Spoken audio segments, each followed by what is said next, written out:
We'll be going live in just a moment, just getting a couple things prepped.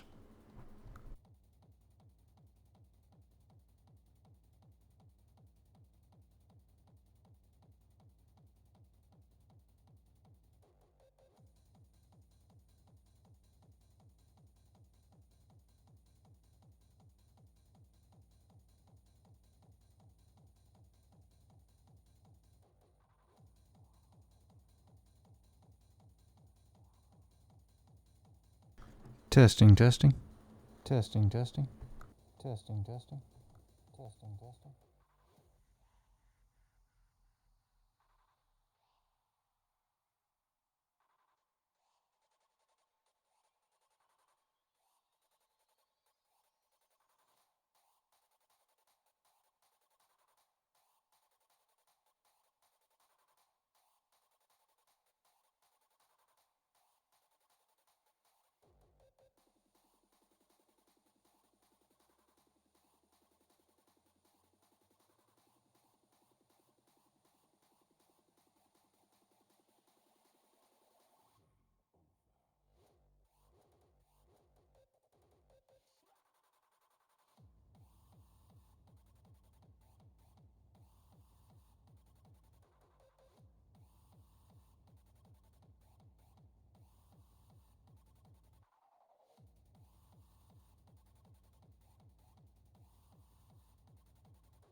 Good evening, everyone. I hope everybody is having a good Thursday night or so Friday's Eve.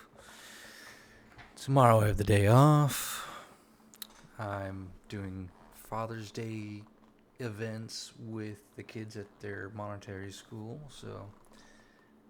and it's going to take up my first half of my day. What's happening, big country? Thanks for the daily check-in.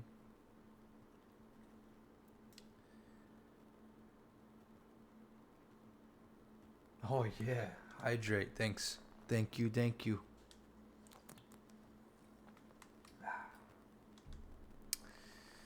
So, got a lot to cover today.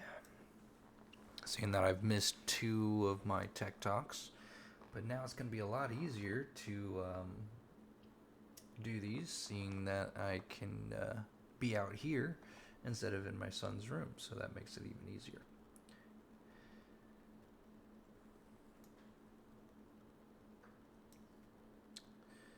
Alright, I think we will start off with...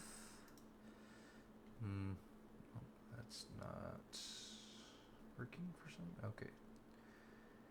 I guess we'll start off with Intel's Intel's unwrap of the Lunar Lake architecture, and what they're claiming is up to 68% IPC gain for their E-cores, or efficient cores.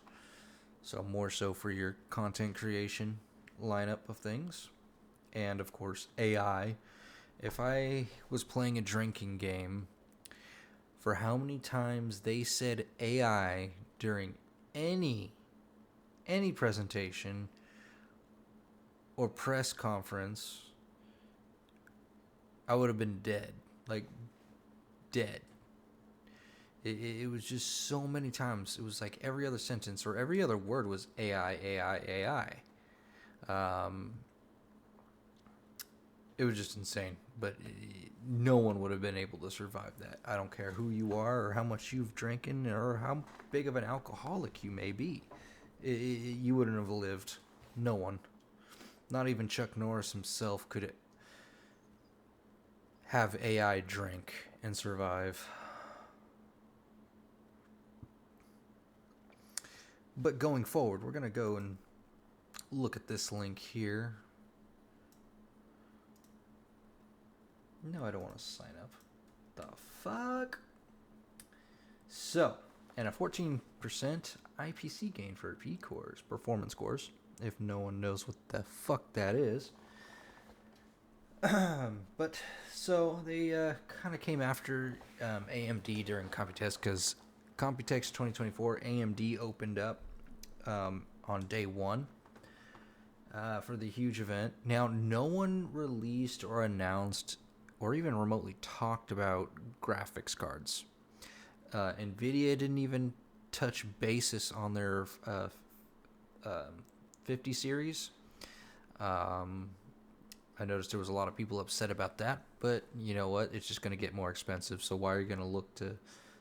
Honestly, you're only looking to see the price tag, not even performance.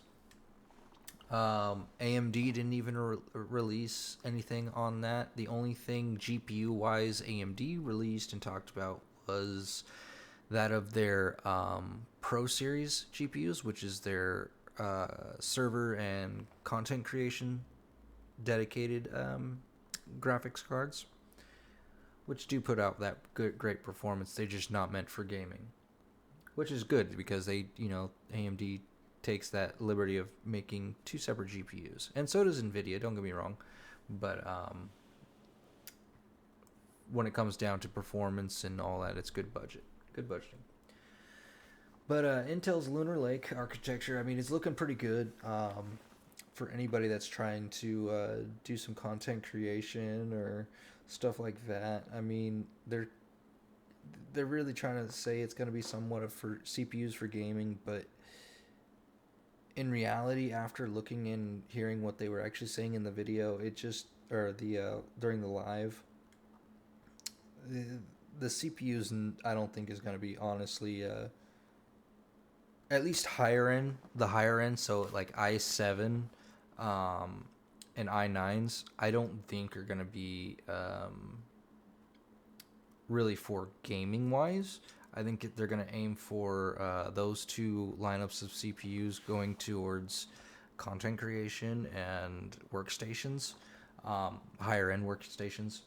The i5 is honestly where you're going to want to be if you're going to be on Intel and gaming for the LGA 1800 series,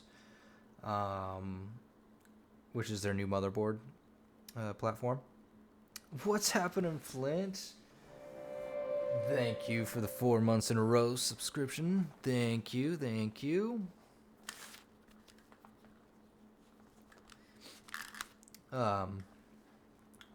Yeah, so if you're on Intel or looking forward to getting into the new Intel platform for Lunar Lake, the i5 is honestly probably going to be where your gaming platform is. Nothing really in the i7 or i9. Now, you could probably get away with an i7 15th gen, but I don't... The way they were really presenting the i7 and i9 were not really towards gaming, in my opinion.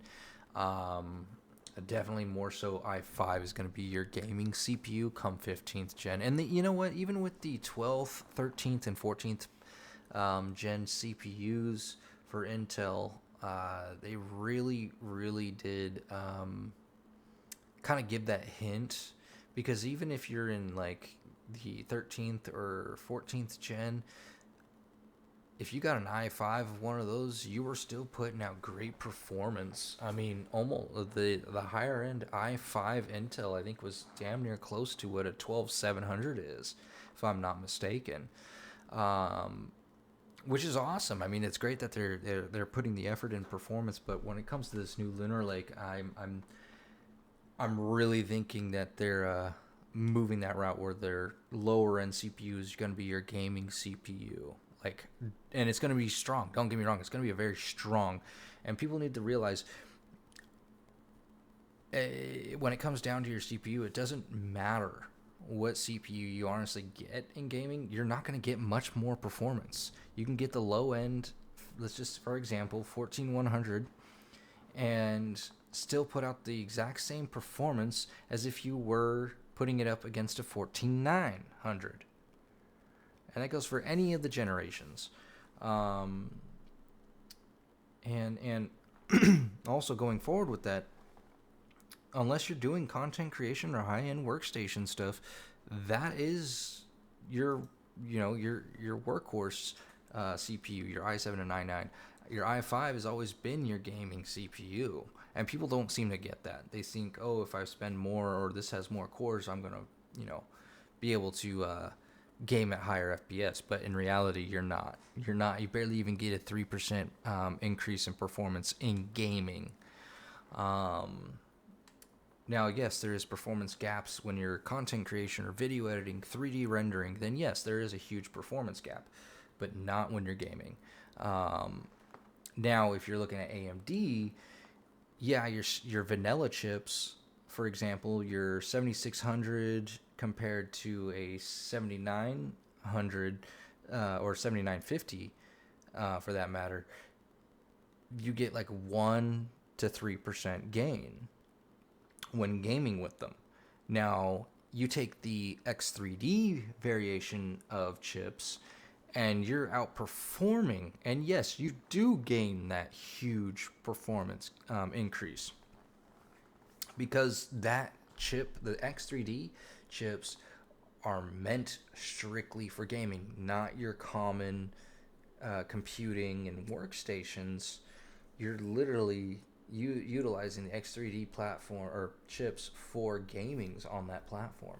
And that goes for the 5000 series on AM4 and the 7000 series and upcoming 9000 series on the AM5 platform. Now, moving out of Intel side of things, should have had all this open, but I didn't. Team Group is showing off their new PCIe 5.0 SSDs for AI, of course, SSD coolers and all that good stuff. There was a huge amount of things like that, even from every other big retailer in those areas.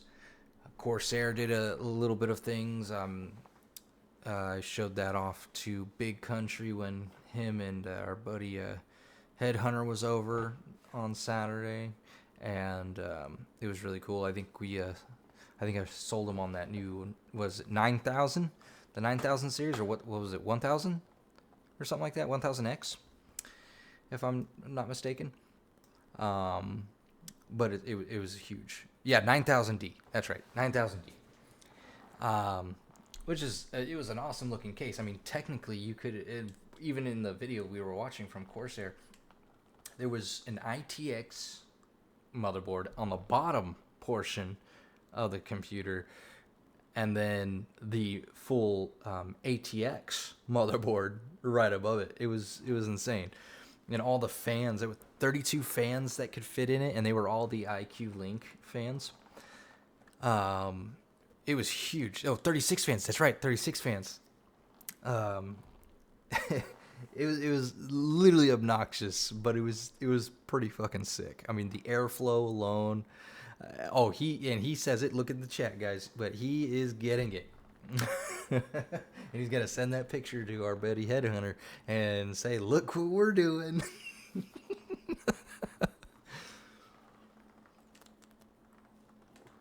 Oh man. No, I'm excited for that one. That's gonna be a fun one. So, what else is there? Oh yeah, Gigabyte. Gigabyte was actually one of the headliners of the show, in a sense, at least on the floor. They're going all in on the AI stuff, and their workstation motherboards. So like your Threadrippers, your Xeon CPUs, they're going all in on that, and they look very promising on their motherboards that they're going to be creating. Yeah, it's going to be strictly AI kind of things used to train your AIs, but it is really cool that a gaming manufacturer of motherboards is going into that route. So I think that was a really good evolution and showcase. Asus is got a lot up their sleeve. They're talking about the 800 series motherboards, which is also going to be for Intel Lunar Lake. They're their LGA 1800 series, and for AM5 series, and I think that's going to be a little confusing because they're both Intel and AMD are going to be both on an 800 series chipset, but overall, I think it's going to be great. The performance that everybody was showing off, MSI, Asus, and then Gigabyte and ASRock, they all were showing off their 800 series. Big time MSI, though, was showing them off a lot more. They had a whole wall dedicated for it. Asus also had a UPC, which is a pretty much battery backup, and surge protector. So if you had it plugged in, your computer plugged into all that, so if you lose power, it's still going to generate it for a certain amount of time for whatever you're putting through it, which is awesome. It's an essential piece to someone that with a big and high end gaming computers or even workstations. More IQ Link coming. Oh yeah. Or are you saying you ordered more? Oh, that's right, you did. Okay, yeah.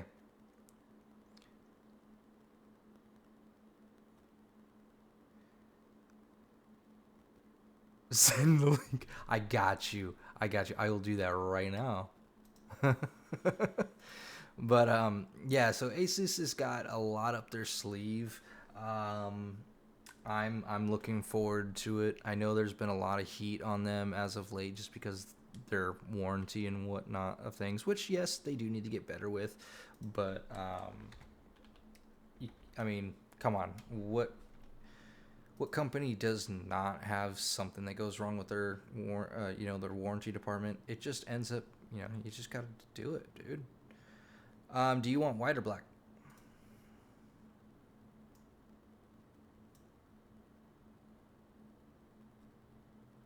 White it is.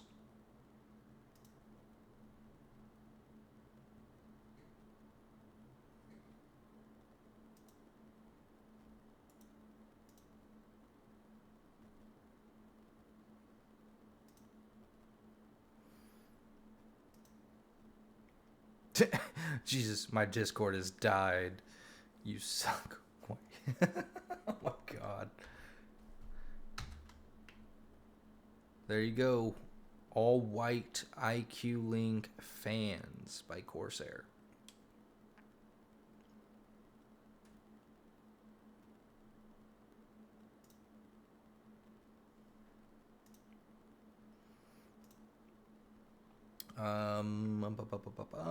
What other stuff was there? Oh yeah, so AMD, their new 9000 series processors. So they're vanilla chips. They're not going to release X3D gaming variants until what is projected to be early quarter 1 of next year, 2025, which is normal. I mean, they did that with the 7000 series as well. And it is already stated that the vanilla chips will not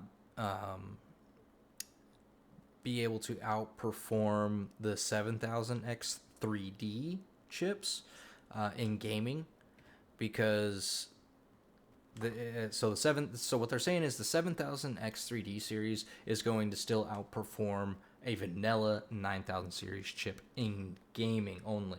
Now, if you're doing actual normal computing, workstation, and content creation, it's going to outperform a 7000 series X3D, flat out.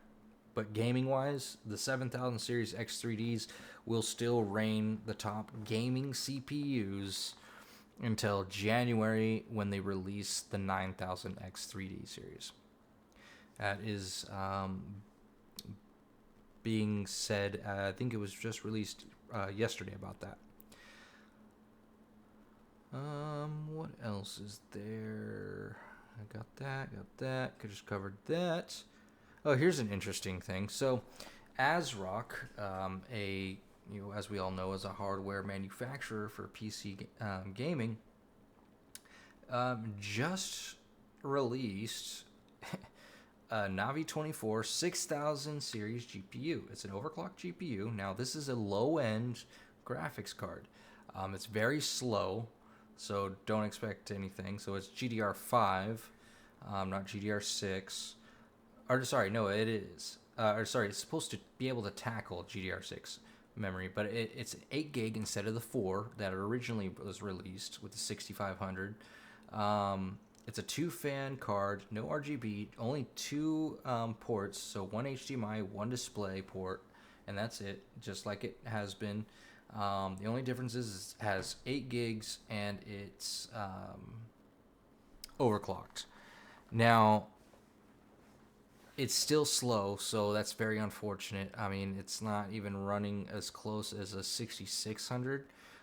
You might as well spend a little bit extra and purchase the 6600 if you're just trying to go for high-end 1080p.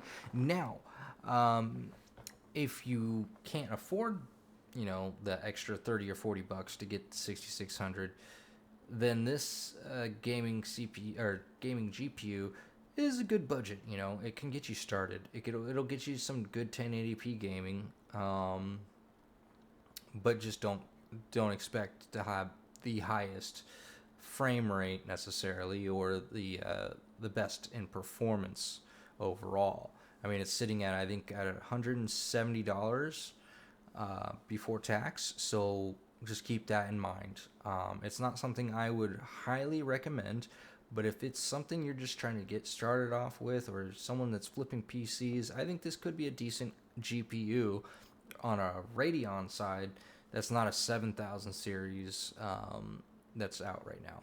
So keep that in mind. I think that it would be a decent price point at a good 1080p beginner card. I will actually, let me pull this up so you guys can actually see what it looks like.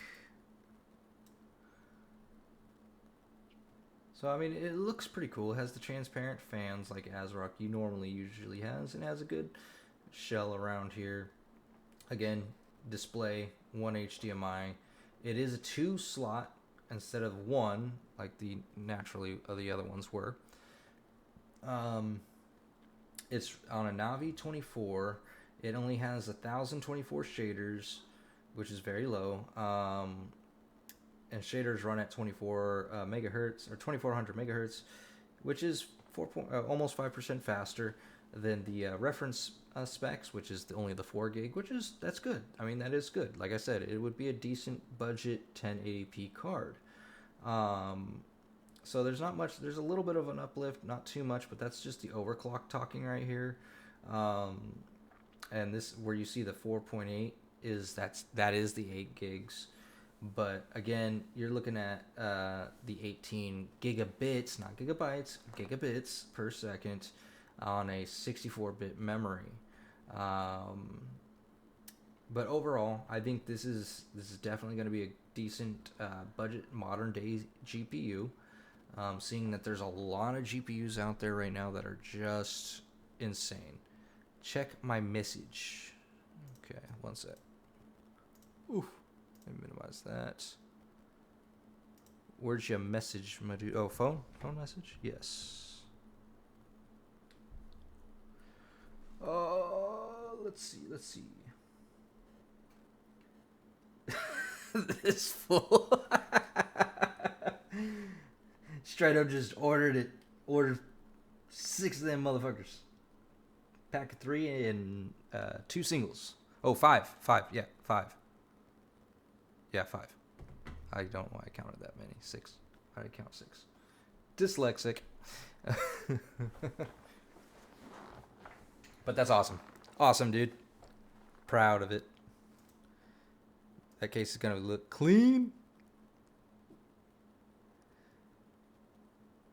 Yeah. I mean, I don't think I'll ever move to iQOO until after I move to the AM5 platform on AMD. And I, upgrade it or do an overhaul upgrade on everything. Just because, I when I did the last year when I did the overhaul with the 5000 series chip and then to this new case, it's sentimental value at this point. You know, I don't want to ruin the aesthetic to this thing. But yeah, dude, those are amazing.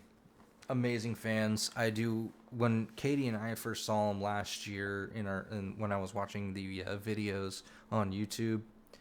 It's just huge.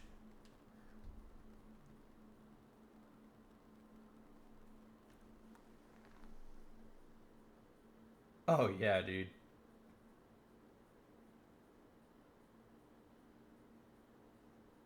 That's sick. The difference is amazing. And you don't got all those skinny ass thin cables going into your motherboard and or even to the rear.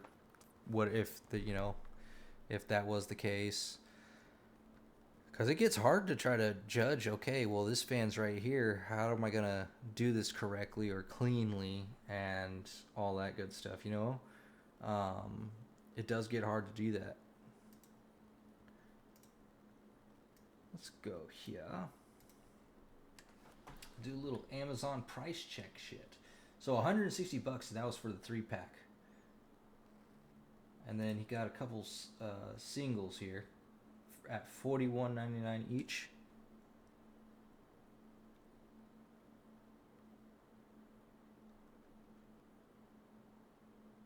You remove all those old fans, I will take them, dude. Straight up, I will take them. Um, this man is he went the right route and went with these great IQ fans, man. It's definitely gonna benefit him. I mean, they got better performance in air efficiency. I think it's what I think the max RPM is like 2,400 RPM. You know what? Hold on, it'll probably tell me. Yeah, 20 maximum rotational speed. So 2,400 RPM. That is insane. Because most common fans right now they're pushing what 1,800, maybe 2,000 on a good day. That are rated. So I think that is really really cool. That Corsair took advantage of that design and just went all out. This looks like they're cheaper. Yeah, these are their cheaper versions. I'm surprised. I didn't know they were going to release these ones. So these ones got shown at the Corsair booth. I didn't know they released these. Oh, and they even have non-RGB. That's cool. Badass for some stealth builds. How much is that for a triple pack? Yeah, it's only $3 more. Okay, or less. That's not bad. And that's just the cheaper version.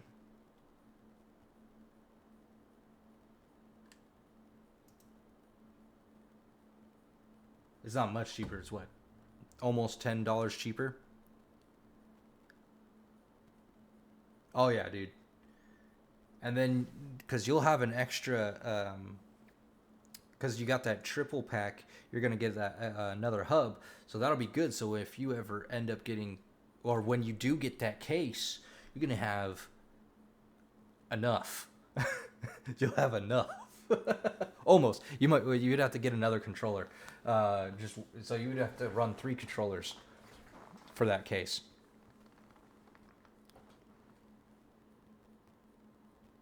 Because that's 28 total just for 2 hubs.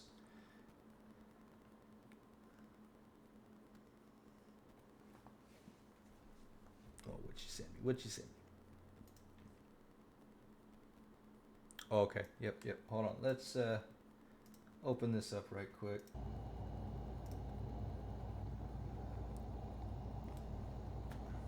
Hold on.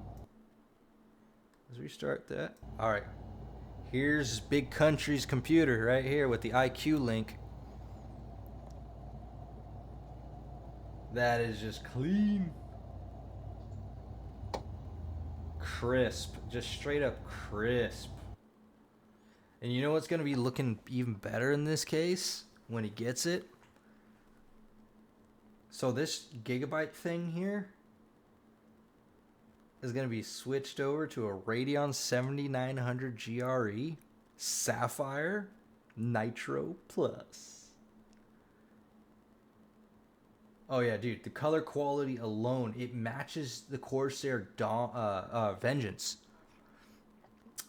Like, look how clean the new Vengeance DDR5 RAM color is. And then you go and compare it with your IQ Link. Looks fucking clean, dude.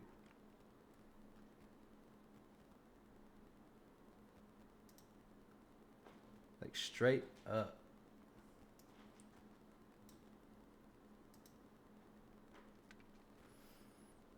Okay. Let's go.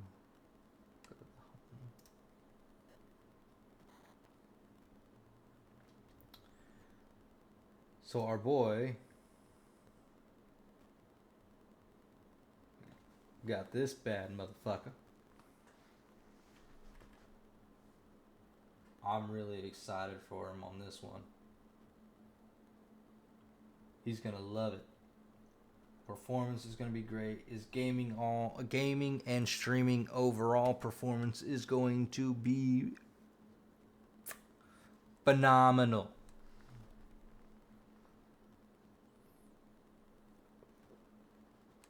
He will have true 16 gig VRAM.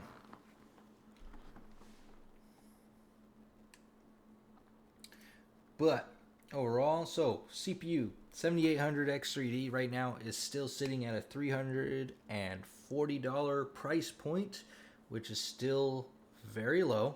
It's very good. Oh yeah, dude, it's gonna match up beautifully.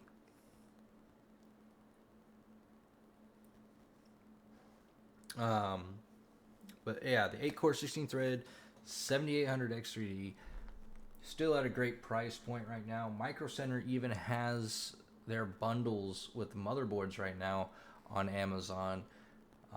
If you can't get to a Micro Center, that is going to be fairly well. I think actually I got one in my cart. I think. Yeah. So, like right now, here we go. This is with the Asus TUF B650 motherboard, and the X3D or 78X3D at $560. That is honestly a very good price right now.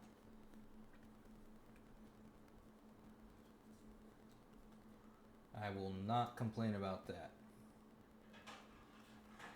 If you're still looking for another graphics card that's 16 gigs and you can't get into the 7000 series just yet, but you still want great gaming performance, the 6800 non-XT is still for sale right now. It is the last lineup of the 7000 higher end 7000 series that is still being sold. It's 6800. It's an awesome card. It's just been just one of those overlooked cards, and now it's just starting to come in and really show its colors. So if you're looking to still, you can't get onto the 7000 series just yet, here's a great higher end 6000 series graphics card. Even Best Buy still has these selling right now. 7800 XT is another, it is another, not really flagship, but it is a go-to gaming graphics card right now. Sitting at this Gigabyte one, sitting at $484 right now. That is still a very good GPU. It is great for gaming and whatnot. All right, one sec.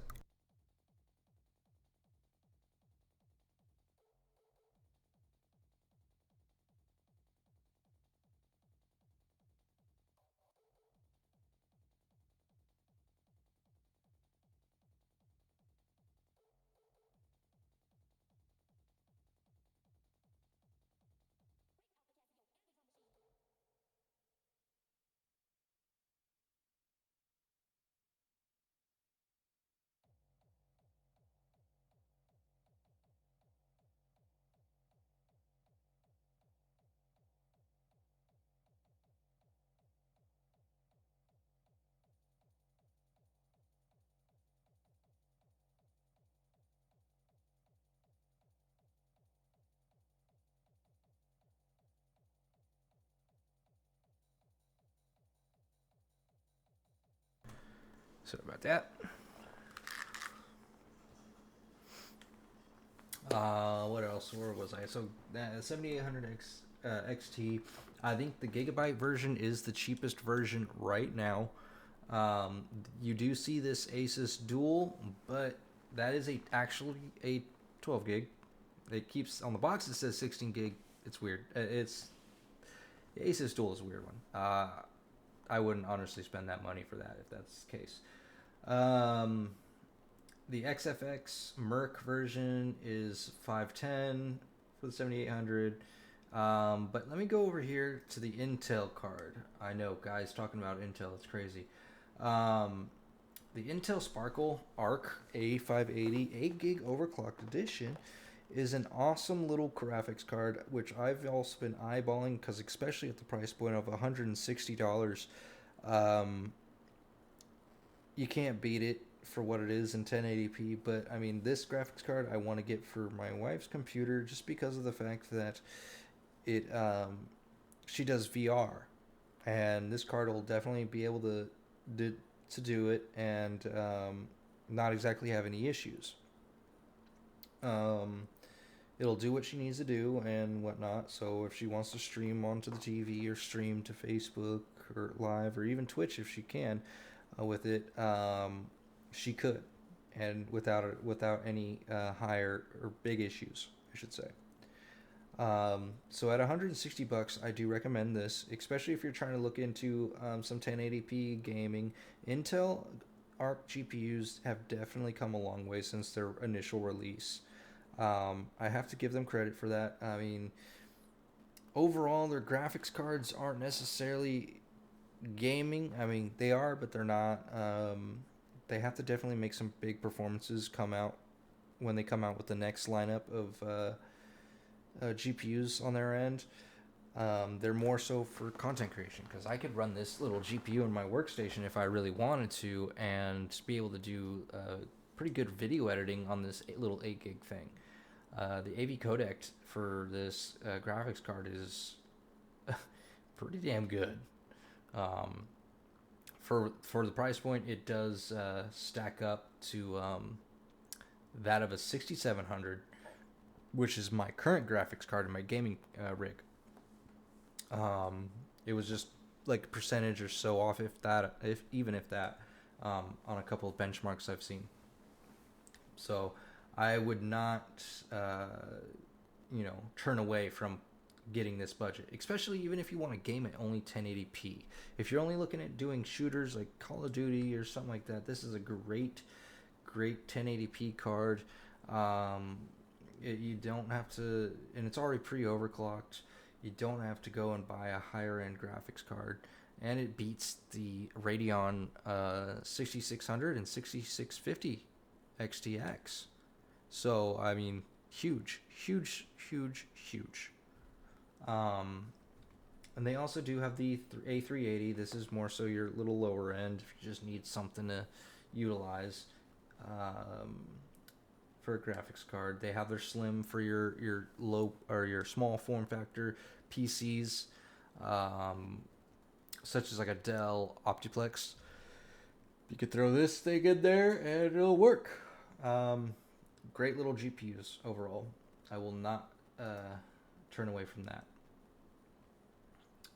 The G8 or 8000 series integrated graphics APUs from AMD.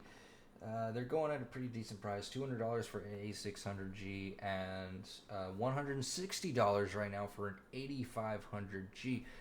That's a steal right there for an AM5 processor that has strictly Radeon graphics embedded in it. So especially if you're on a budget for AM5, that would be a decent CPU for you. It has onboard graphics. You can game with it if you don't have a dedicated GPU. Now, yes, you're not going to be doing no 1440p at this time. Maybe in low settings, maybe. But you're going to be more so 1080p medium settings, maybe a little couple high in a couple games, maybe Call of Duty or something. So there is that to look at.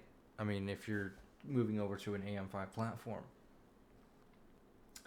Power supplies are still pretty much on the same boat. This one's dropped about $10 for the EVGA non-modular 650 bronze.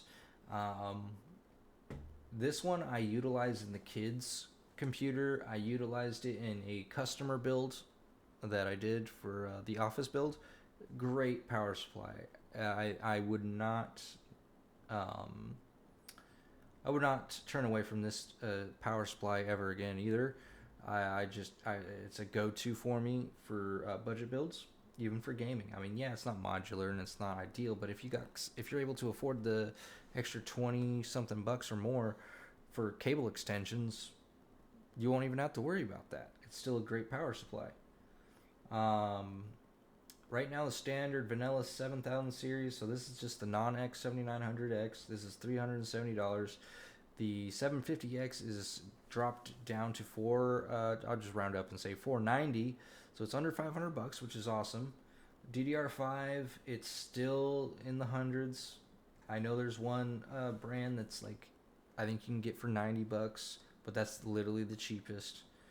Now, if you're looking at getting a stream camera, like a new streaming camera, this OBS Spot camera, I noticed they released, and for 143 bucks, this little thing is pretty cool. I mean, I was reading the features, and I might even end up getting it myself, because right now what you guys are seeing me on is the Razer 1080p webcam, and it's good for what it is. I mean, it has been a really good daily driver for me. But I need something a little bit more better performance, I should say.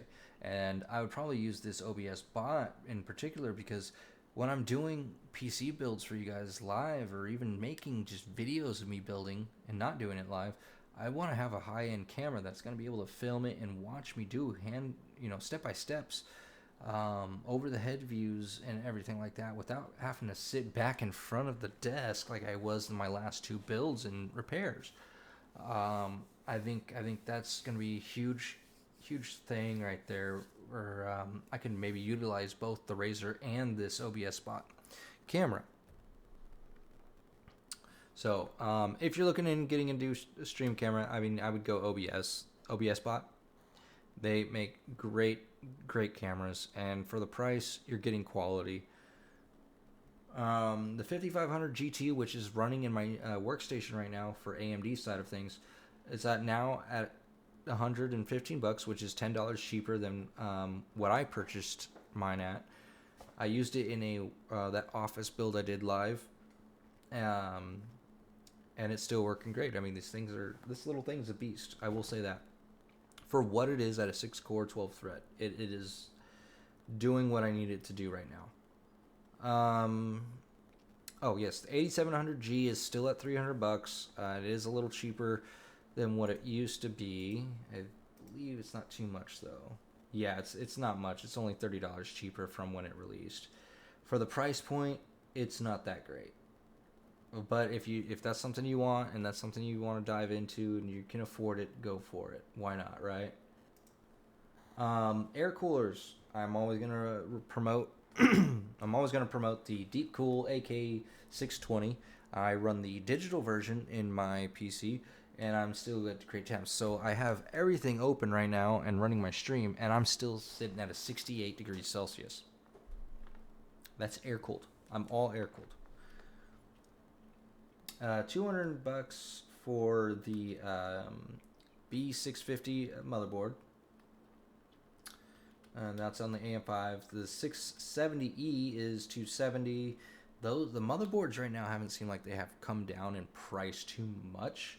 I think once the 800 series lineup drops, I think then we will see a little bit of a decline in the 600 series chipsets on the motherboard. So let's just keep an eye out for that. This little Antec NX200 micro ATX case is what I did that little home office build in. It only comes with one pre-installed fan, which is right here, as you can see, as exhaust. There's no fans here and no fans here, but you can fit I believe, 3 120s and 2 120s up here, or 2 140s and 2 140s. So you can get some pretty good airflow for this little micro ATX. This is just a magnetic pop open, like a door. It swings like a door, and then you can pop out if you need full access. It does come with the PSU shroud right here, and you can see the logo here from the PSU. I put in the this motherboard right here, the Asus TUF A520M, and honestly, this case was really nice to build in for what it was. I mean, at $60, it was a great budget micro ATX case. I loved building in it. I would do it again. Absolutely, like 100%. I would not steer away from that. The 6600 is sitting at $210 right now. I don't know why it's still that high for this budget GPU. It just is. You look at the 6400 low profile graphics cards, the 4 gig ones, still $160, not worth it. Like I said, that's ASRock 6500 XT 8 gig, cool. It's a great looking GPU. It's gonna give you good 1080 performance for what it is, but for the price, it just doesn't make sense. And it's weird that AMD would have done that with their older graphics cards, but hey, whatever. $300 right now for the 6750 XTX 12 gig graphics card from XFX. There is still a few of these running around. Best Buy still has them, and as well as Amazon, as you can tell. They're a good 12 gig graphics card. I mean, it's the overclocked version of the exact one I have, and I'm thoroughly enjoying my 12 gig graphics card. But it's getting to that point where I'm already like, okay, I need to get my 16 gig graphics card I really want, and all that good stuff. But Team Force, I do love these SSDs,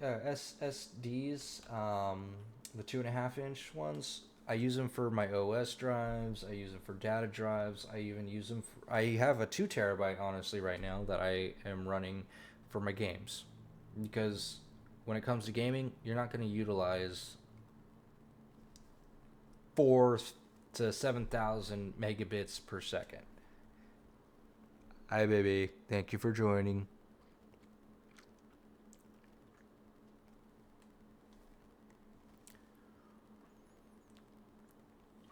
Same thing with the T-Force Team Group RAM.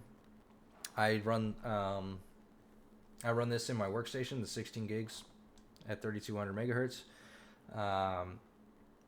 I've used them in the that last Office build. It's just a great set of RAM, especially for the price.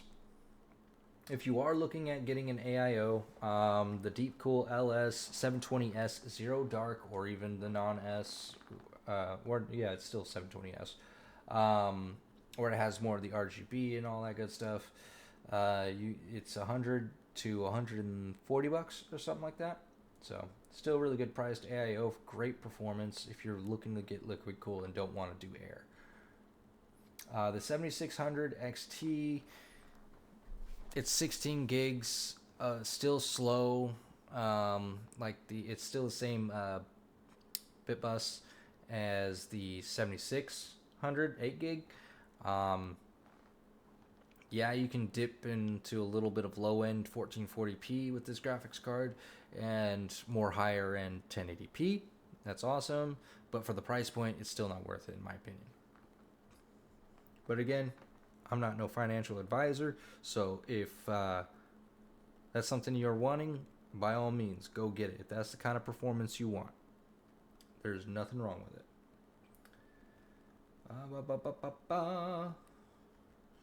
Don't need to go into all the networking stuff. I think that pretty much covers that stuff right there, I think. Yeah. For the most part, that covers that and some other good stuff. Oh, yes. That's right. See, I already forgot. I already fucking forgot. You're still at 101? Jesus Christ. I don't know how you got the fever and Holly was the one sick today. But yes, sorry. I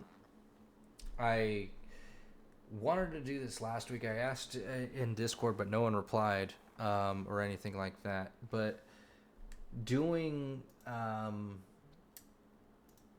PC guide builds or build guides on here, based off of I do some pre-made ones on PC Part Picker, and I can just go over what I think is going to get you the best performance at that certain price point.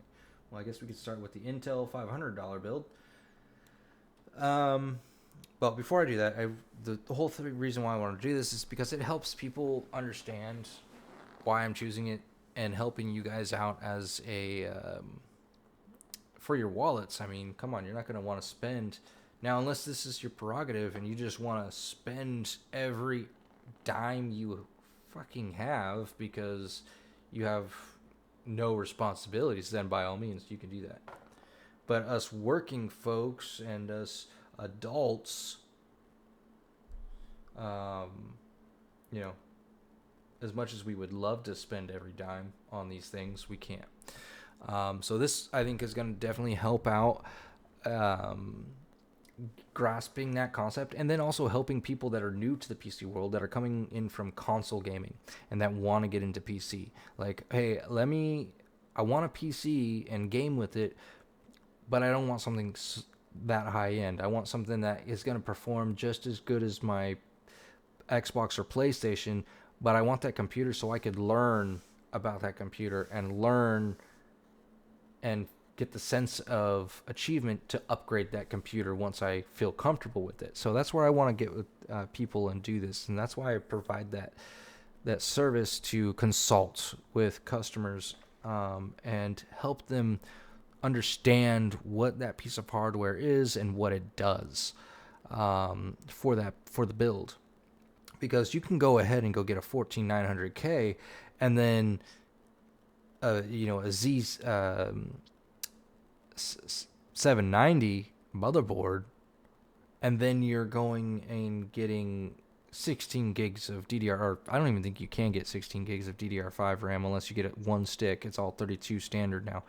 But you go and get the highest latency DDR5 RAM, which is going to be slow as hell, and then you get this graphics card that's low end, and you create this, which I hate this word, but bottleneck, because your performance is not leveling out correctly, and you're going to end up spending more money on something when you don't need to. So that's why I want to start doing these more often during my tech talks and being able to provide that service to you guys, and in this case for free in this point. But when you come to me for consulting outside of this, then yeah, I would charge you my small fee, but it gets you more of that concept of understanding why I'm going and choosing these parts for this build in particular, because some of you guys may look at this $500 build right now from Intel and go, well, that looks like complete shit. Why would I even remotely spend that cheap? It's going to break on me. No, not necessarily. You can spend this cheap of money and still get fucking great gaming performance. Are you going to be playing at 1440p? Most likely not.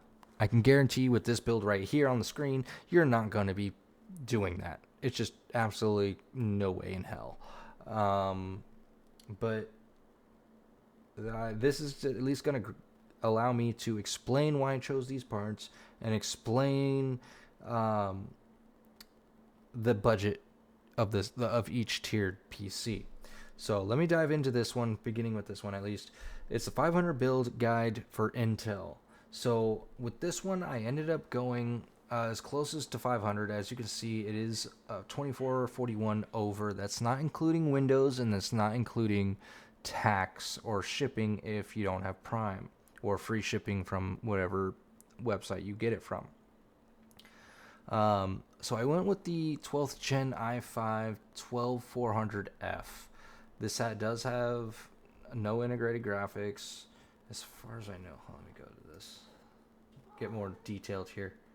So yeah, no graphics in this one. Um, I went with the Deepcool AG400 CPU fan cooler. Um, Now, this CPU does come with a stock fan, but I personally don't like stock fans from Intel. They can do what they need to do if need be, but if you're wanting to get some performance in a gaming aspect, you're gonna want to, at least an actual air cooler, a good one. So I went with the Deepcool AG400. I have it on my wife's i9 9900, and it performs terrific. Temperatures at idle were a good 35 degrees Celsius. Under load, that I could at least put it under, with the very, very low end graphics card, an old graphics card at that.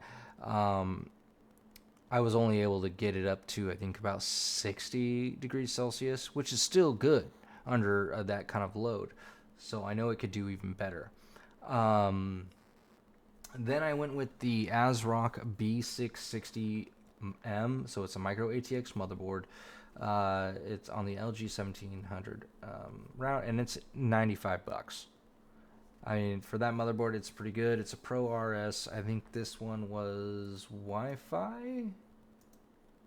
I could be wrong. No Wi-Fi, so it is a direct cable, but you also have the onboard display and HDMI and a multiple 3.2, 3.0, and HD audio ports. So it's very, very, very little what you can do. But then I went. This is a DDR4 build. That's right. Then I went with, again, the Team Group T-Force Vulcan Z16 gig DDR4 3200 at latency of 16, which is the fastest you can get in DDR4 at 3200 megahertz. And that's sitting at $35. Now, all this is on Amazon, as you can see, and I can actually put this link in the chat. And then for YouTube, when this video goes up on YouTube, I can actually put all the links from everything I put in the description below.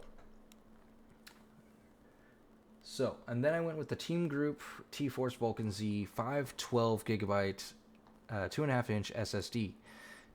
That's sitting at a good $34. Again, I go with the SSDs for OS and storage because, again, yeah, you can go M.2, and yes, it'll be a little bit faster, but you're not going to utilize all that speed. So why not just go... Now, if you're not wanting cables, then by all means, utilize the M.2. But SATA SSDs, they're just something I do favor in my own opinion. But that's why you see it on the build. And you'll see it across a couple other builds as well. Then for the GPU, I went with the ASRock Intel Arc A380. So this is their lower end card. They do have a 4 gig version, but that's for your more ITX small form factor builds. But this is the 6 gig. This will get you some pretty damn good 1080p performance for this build. It'll match up perfectly with that 12th gen 400F. And all that good stuff. And then here comes that NX200 Antac case. This is, again, a case that I know personally and built in, and I preferably liked it for what this was. So for a budget build of $500 or just over $500, I thought this was a perfect fit. And then obviously I went with a 500 watt EVGA bronze power supply.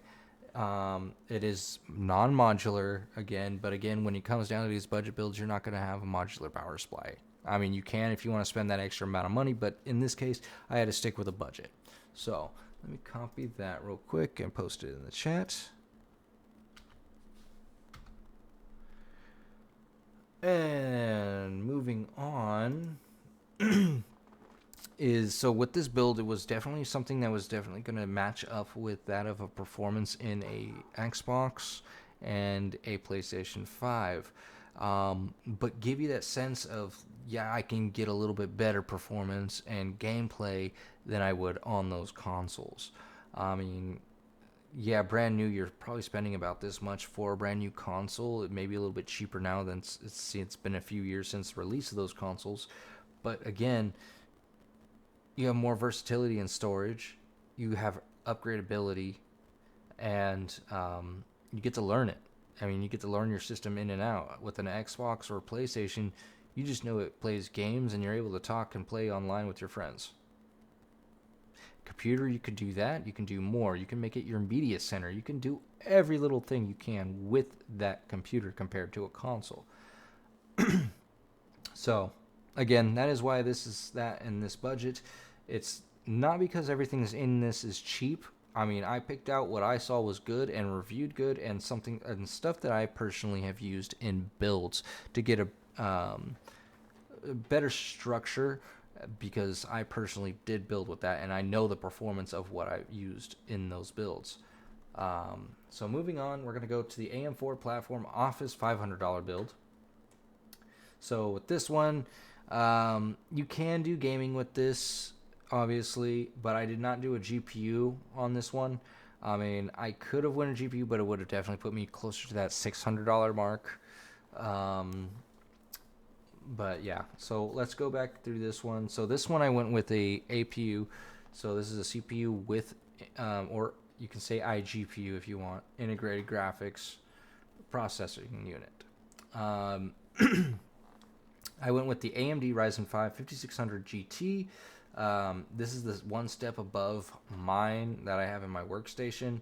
You can play games with this, like intro games, but this is definitely going to be, I think even a console might even do better than this one. But this one I went strictly for office build, your home office build workstation. I chose the 5600 GT or iGPU. Then I went with the Gigabyte B550 MK Micro ATX. So this has no Wi-Fi again. This is strictly hardlined. I have that exact motherboard. Actually, matter of fact, this is my exact build for the most part, other than the case and case, power supply, and the fans and the M.2. So overall, the main hardware, CPU, motherboard, and RAM is what exactly I'm running in my workstation right now.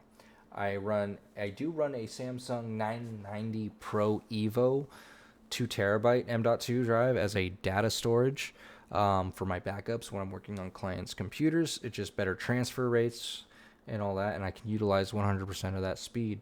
But this one I went with the PCI 3 or 3.0 M.2 1 terabyte. It's great. It's at $65. I couldn't beat it, so it made sense. This is supposed to be a home office build and all that. I could have probably honestly put this M.2 drive in that gaming build with Intel, and I would still made budget. Again, that Antec NX200M Micro ATX case, the 650 bronze EVGA power supply, and the set of fans for intake on that case, because again, that case does not come with any pre-installed fans other than the exhaust fan. And then you're probably going to ask me, well, why do you have more air cool in this case compared to the other case? Again, budget. If I added those, it could have put me over. I mean, in this case, it looks like the price went down on the other build just a little bit, or the other build was over. So this one, yeah, I could have added more. Sorry, I got it mixed up. But again, it would still put me at closer to 600 on the Intel. Graphics card would have put me more towards 600 with the graphics card. There was sacrifices to be made. But again, you're looking at what you're utilizing this PC for. In this case, this is going to be your home office build. So, AM5 $600 budget build. So, this one has no GPU, no dedicated graphics card. This is running the iGPU from AMD on their AM5 platform. This is the 8500G. I'm running the Gigabyte B650M. This is one, I think this one did have Wi-Fi. Yeah, this one does come with Wi-Fi. Let me do that so I can put this in here. This is really cool. Thank you for the posture check.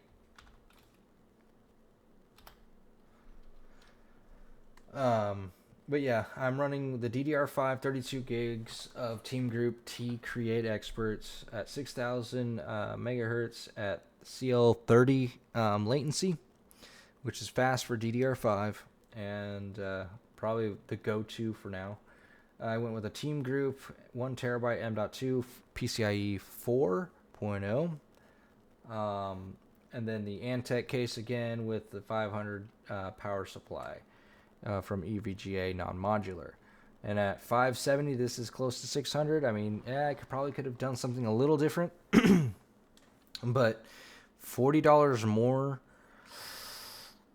it would have definitely put me over just a little bit. And again, this is not including Windows, and it's not including tax or possible shipping.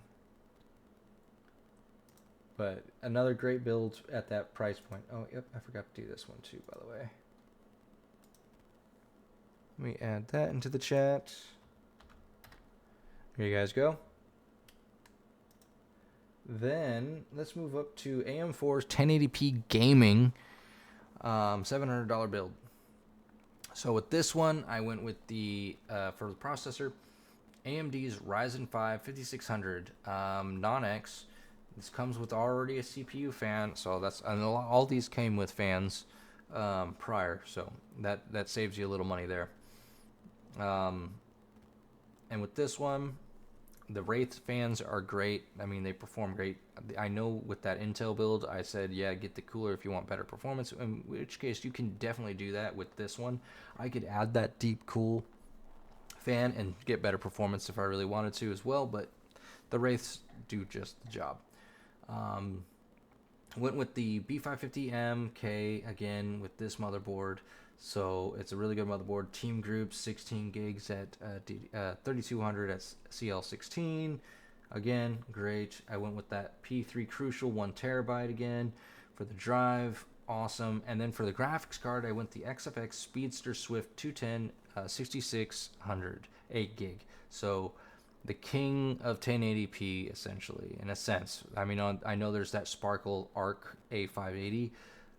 During price point, yes, but if you're wanting really just strictly gaming, I'm going to go with the RX 6600, where the actual true gaming performance is for 1080p. So, and then I still went with the Antec NX200 Micro ATX Tower, 650 AVGA power supply, and a set of fans at coming out to $658.91.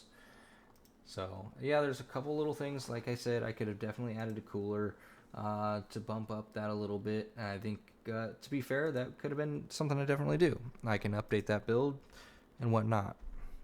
You guys just tell me in the comments below. Comment in the Discord of like, what do you want to see with these certain builds? That way I know, and I'm not spitballing here. So here's another Intel build. This is an $800 build guide here.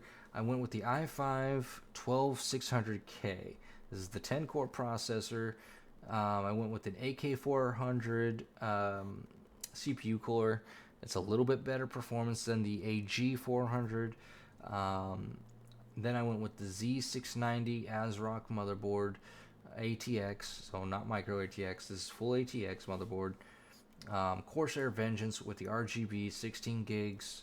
Then the P3 PCIe 4.0 1 terabyte drive. And this one I went with the A580 8 gig card because I wanted it, I was like, you know what, Intel, I'll go with an Intel graphics card. Why not? Make it make sense here. This one I went with the Montec Air 903 Max ATX mid-tower case. This case seems to have really good reviews. I have not built in this. I have not built in a Montec case for that matter. But the reviews and everything seem to be promising, so I went ahead and did that for the budget that we had set.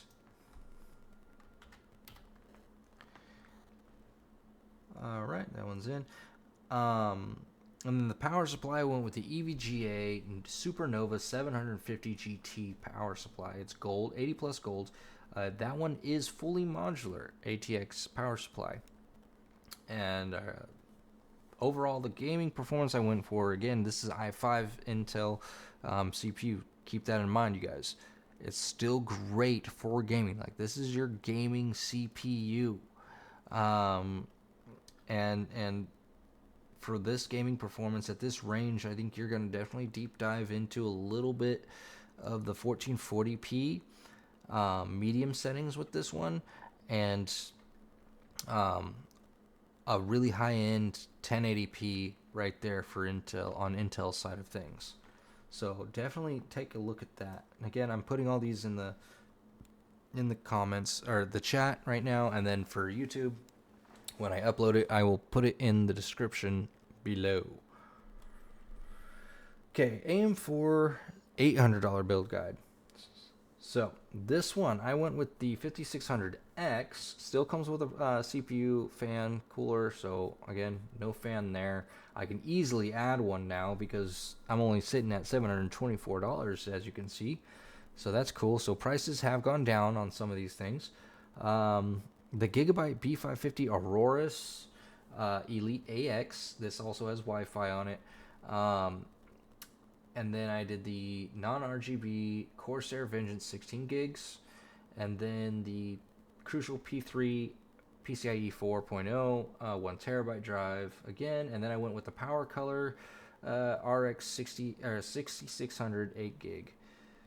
I think that one again, it's just gonna be that really strong 1080p, lower end 1440p gaming.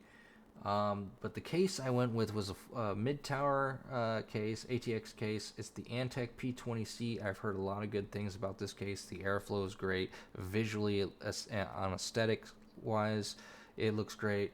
Oh, you know what I forgot to do in this? I forgot to put the fans on this. So this would need to come with a couple set of fans, your exhaust, and your intake. But Antec does sell a pack of 5 for like $35.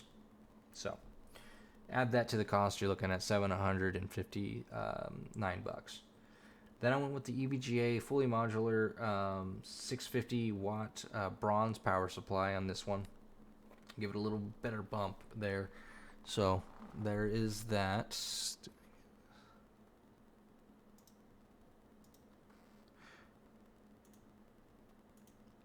And again, this is all at this point. You are over once we hit the 600 AM5 build.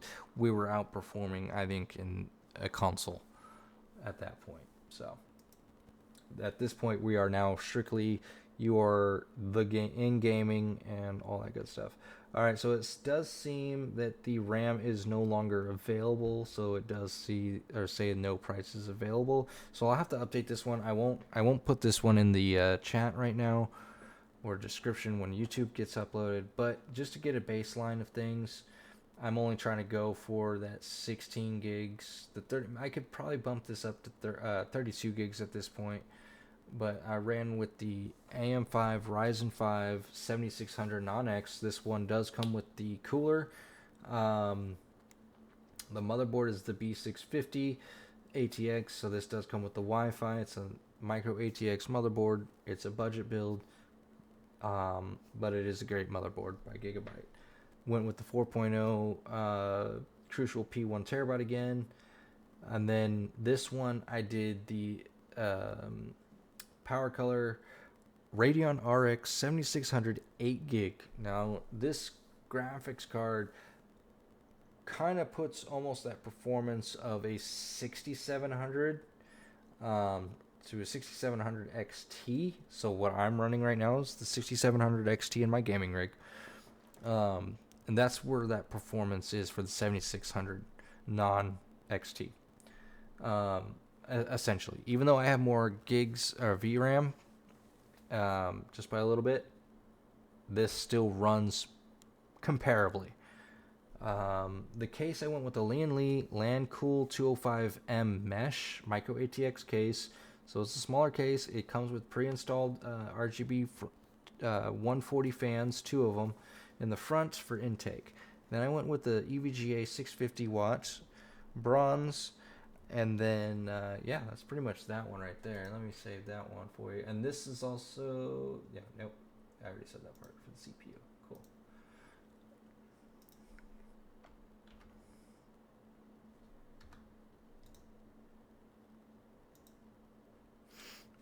Okay, next we're moving into the $1,000 build. So I'm not going to go through every single one of these. I'll kind of skip a few and try to save them for next week, as I also make some changes, as I've noticed.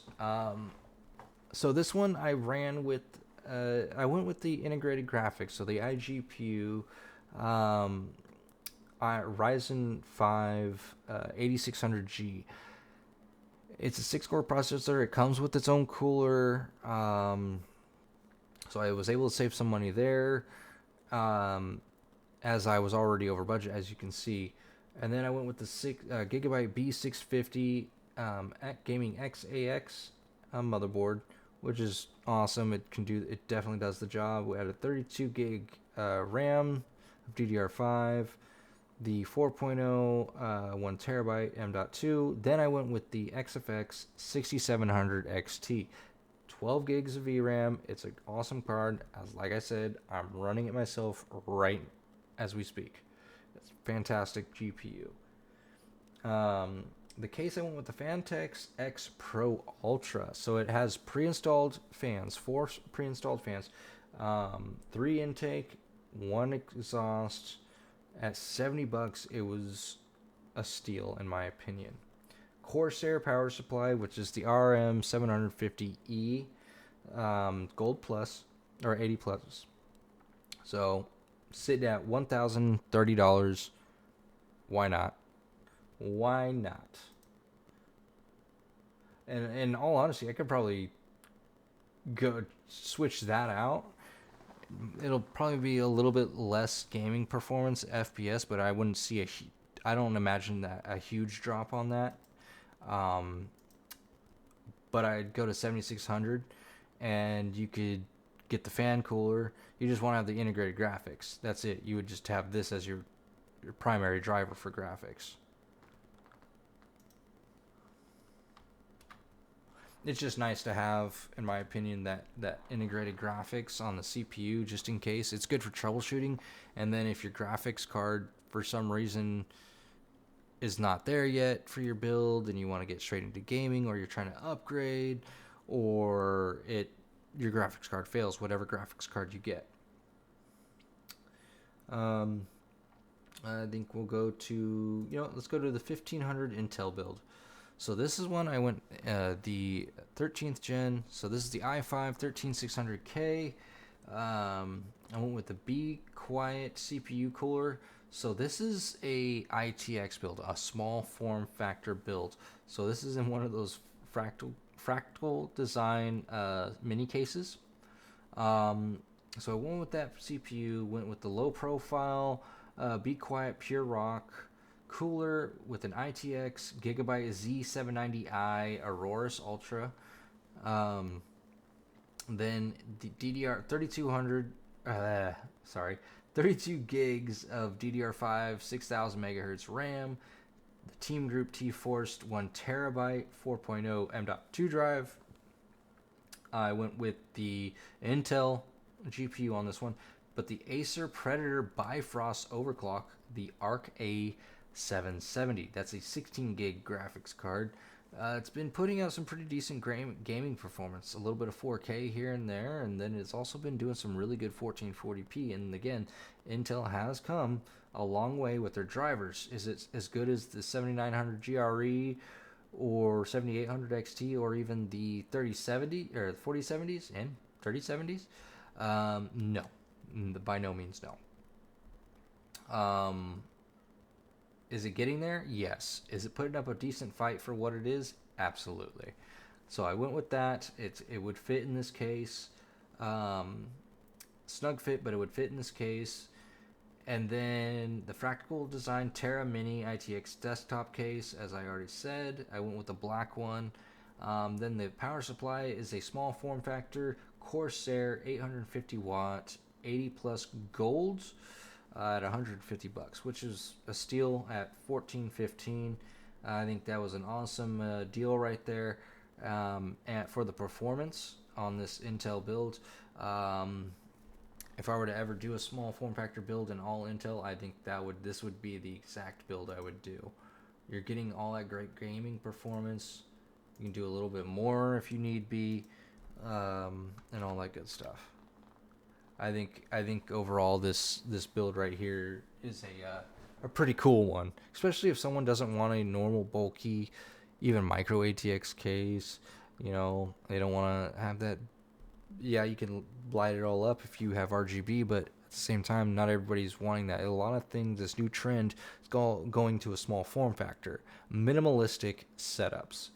And this would be perfect for that person that likes very minimal things around their work area or even gaming area for that matter. So I mean, you're talking about a case that's like this big overall. It's very small. I mean, I don't know if anybody's seen them on YouTube. I'm quite sure some of you have, if not most of you. Um, so there is that. So let's go to the $2,000 AMD build. Now this is the fun one. I think I had a lot of fun messing with this one. As you all know, I'm very big on AMD. I'm an AMD enthusiast overall. But I respect all hardware unless it's Nvidia because they're criminal with their prices. I don't care how much performance you come out with. The price, in my opinion, does not justify that.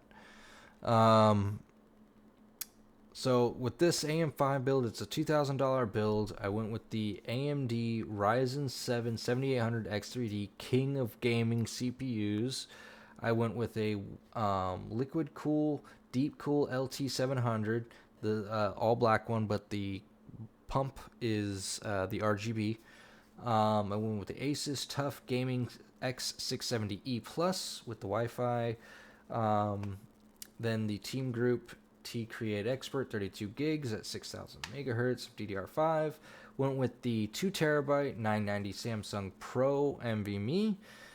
And then I went with the Sapphire Radeon RX 7800 XT Reference Edition.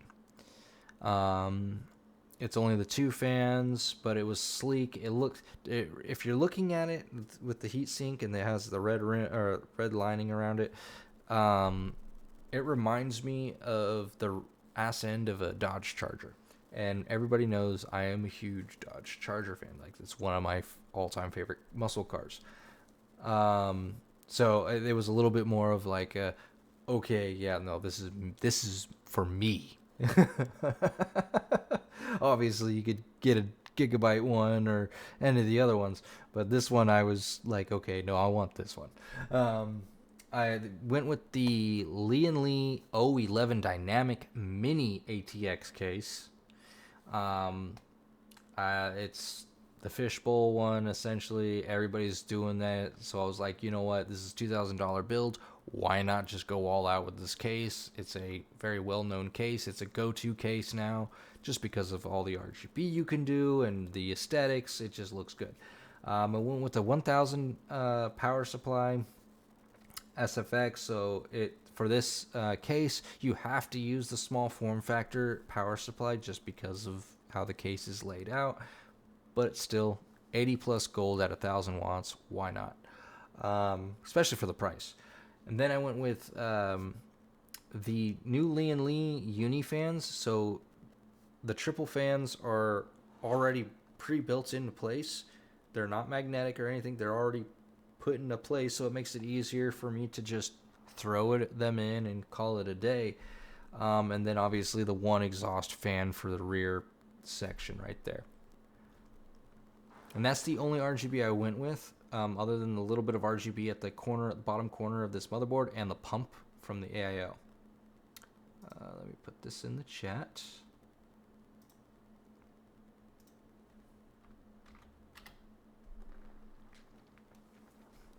Let me turn that on. Oh, no, she turned it off. There we go. Now you can see me a little better. It's freezing darkness. How's that? That look good?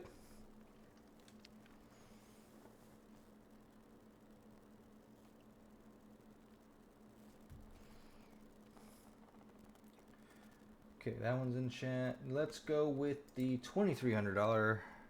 So this one I went more so not so much gaming, but more so content creation workstation. So this one I went with the Ryzen 9 7950X, which is an awesome workstation CPU.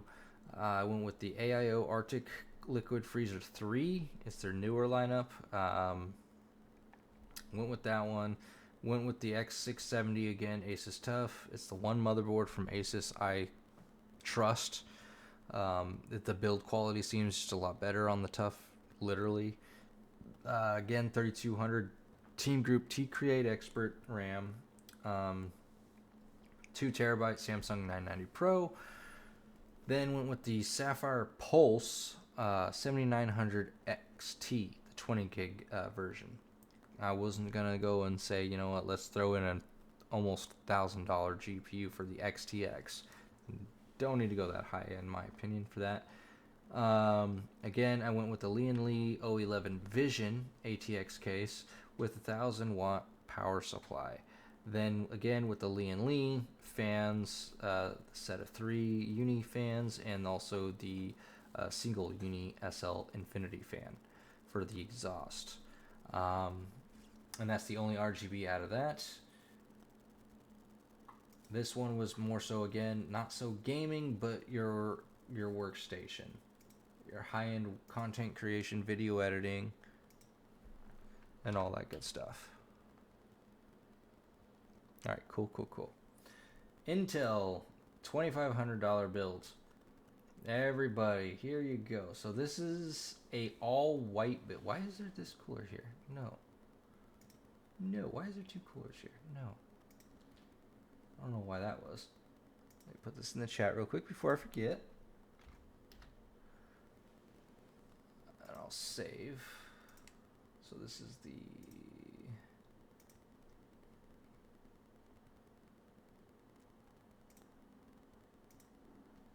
Alright, cool. So this one I went with the Intel i9 14900. Now, again, this is not a gaming computer. This is your high-end 3D rendering, 3D printing, content creation workstation. This is the i9 14900K with the all-white Arctic Liquid Freeze 3 ARGB cooler. I went with the Asus ROG Strix Z790A Gaming Wi-Fi 2 motherboard. I went with Team Group's white RGB 32 gig of DDR5. Went with the Samsung 990 Pro 2 terabyte NVMe. Then the ASRock Phantom Gaming overclocked Radeon RX 7900 XT for the graphics card. Then I went the O11 Lian Li ATX fan in white. And then white Corsair 850 watt power supply. Yes, I am able to run that as I did the estimate, as well as you can tell, PC Part Picker also does a wattage estimate as well. And then obviously the white fans to go with the case and the rest of the aesthetics. Oh yeah, that cool. So again, those were just the budget builds that I put together. Not even budget builds, but certain tier budget builds here and there, from console-ish performance, if not better, till, content creation PCs. I want to keep doing this. I want your guys' input when in Discord, even on my Facebook if you need it. It does help the channel. It helps me know exactly what you guys are wanting to see and all that good stuff. Going forward, I do want to keep doing it like this, and then promote the business in that sense too, to help people understand these budget bills and what they're getting their money spent on, and all that great shit.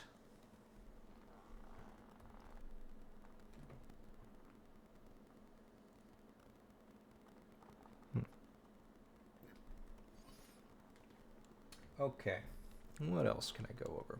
So that was a big thing right there that I wanted to go over. What else do I have on my agenda here?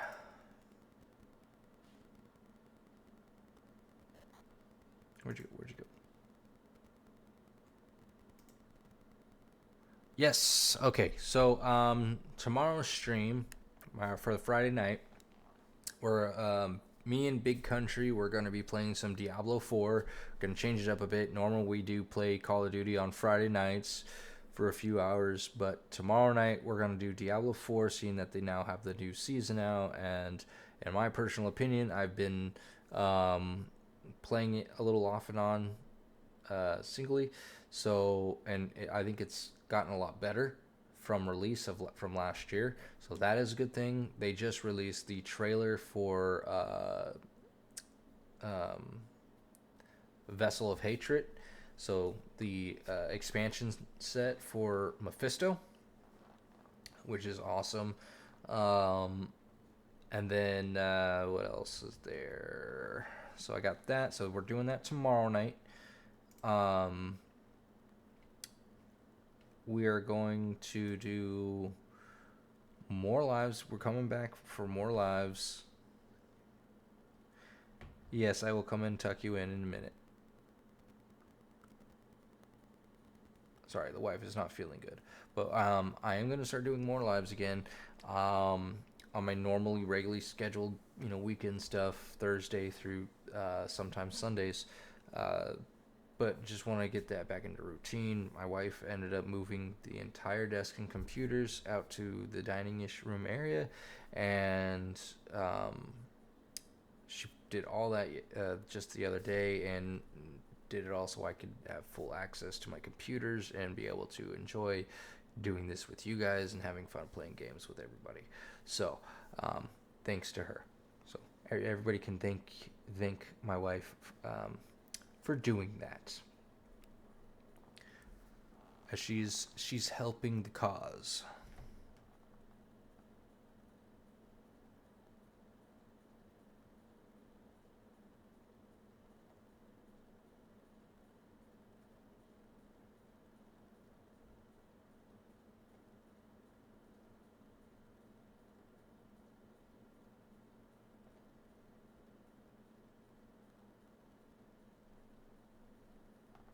Oh my god, my coworker just messaged me about a Star Wars conversation from earlier today. Um, Sorry about that. So yeah, that's the plan for tomorrow.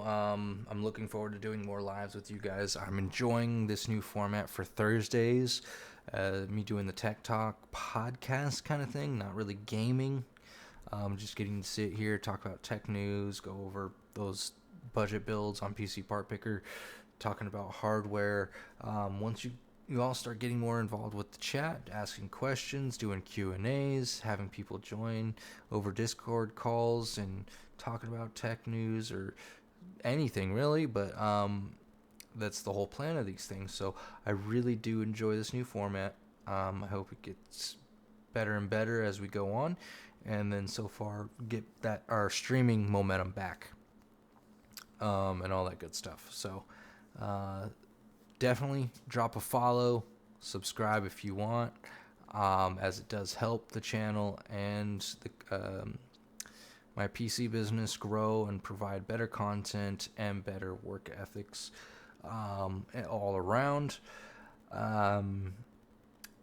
Just a big support from you guys for that. All right, guys. All right, Big. Have a good night. Everyone else, have a great night. I will see you all tomorrow on Diablo 4, as me and Big will be playing that. So, hell will rain all of its fire upon us tomorrow. Looking forward to it, you guys. I will see you all then. Thank you for joining, and I will talk to you all later.